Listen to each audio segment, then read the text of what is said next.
ஓ சோடி எங்க அத கூட்டிக்கிட்டு எங்க விட்டத்துல வந்து கூடு கட்டு.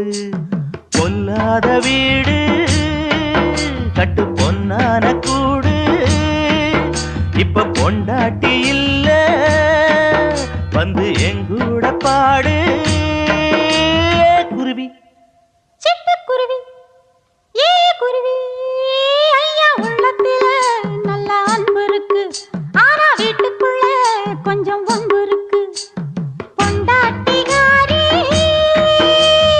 என்னன்னு பாப்பா வந்து உன் கூட்டம் பார்த்தா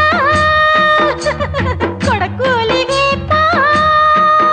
ஏ குருவி சிட்டுக்குருவி ஏ எவடி அடியே எவடி ஏ எவடி அது